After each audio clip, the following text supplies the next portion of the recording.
Իր կենդանության օրոք իսկ նա լեգենդ էր, լեգենդ իր որբ մանկությամբ, Գյումրվա փողոցներում ջուր ծախողի իր համբավով, լեգենդ գրականության մեջ իր շառաչուն մուտքով, իր տաղանդի մեծությամբ, լեգենդ Արարատի ու Մայրենի լեզվի իր պաշտամունքով, լեգենդ իր 8 զավակով, որ կոչվում են Արա ու Մասիս, Սիփան ու Աստղիկ,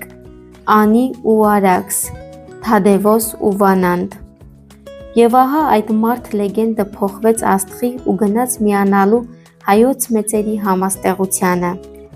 Մահվանից 1 օր առաջ հիվանդանոցում այցելեցի նրան։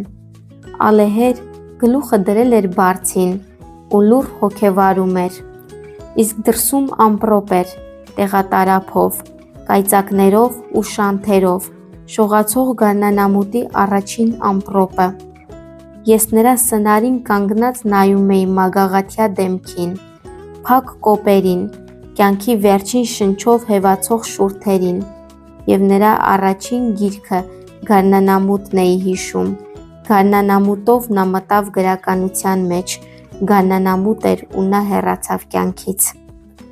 Ես խորհրդանշական ինչ-որ կապ եմ տեսնում այդ երկուսի միջև, մայր բնությունը երևի ցանկացավ գարնանամուտին տանել գարնանամուտի երգչին, իր հարազատ զավակին, որ նրա այնքան սիրած ձնծաղիկներով ու մանուշակներով զարդարի հողաթումբը, վրան գարնանային ամպրոպների մաքուր օրհնությունը տեղա և կրկին ու կրկին կայծակներով խաչակնքի նրան։